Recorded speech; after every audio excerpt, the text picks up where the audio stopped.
আরে বাহ, লঙ্কা দিয়ে আবার কেউ ব্রেকফাস্ট করে? করে করে। রাজস্থান ঘুরতে গেলে সব হোটেলে রেস্টুরেন্টে এটাই খাওয়াবে। হেভি টেস্ট কিন্তু রাজস্থানি মিষ্টি বড়া। আসুন বানাই। আমি 5টা বড় বড় লঙ্কা নিয়েছি। এগুলো খুব বেশি ঝাল হয় না। লঙ্কাগুলোকে ছুরি দিয়ে চিড়ে চামচের সাহায্যে পেটের ভেতর থেকে মালপত্রগুলোকে বের করে নিন। তারপর 100 গ্রাম বেসনে 1 চামচ নুন, হাফ চামচ জোয়ান, একটু হলুদ গুঁড়ো, সামান্য তেল দিয়ে অল্প অল্প করে জল দিয়ে ব্যাটারটা বানিয়ে নিন।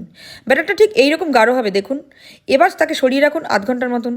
কড়াইতে তেল দিয়ে গোটা জিরে ফোড়ন দিয়ে ম্যাশ করা আলু, 1 চামচ কালো নুন, 1 চামচ আমচুর পাউডার, 1 চামচ সবজি মশলা, 1 চামচ চিলি ফ্লেক্স, 1 চামচ চাট মশলা দিয়ে ভালো করে ভাজা ভাজা করে পুরটাকে তৈরি করে নিন।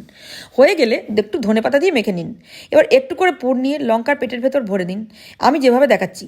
এবার কড়াইতে তেল গরম করে একটা করে লঙ্কা ব্যাটারে ডুবিয়ে গরম তেলে ছাড়ুন। প্রথমে ফুল আঁচে দেবেন, তারপর গ্যাস কমিয়ে ধীমে আঁচে ভাজতে হবে। হয়ে গেলে প্লেটে তুলে নিন। এবারে গরম গরম কফি বানান, জম্পেশ করে খান। আর কফি খেতে খেতেই জয়াদিকে একটা লাইক দিয়ে যান।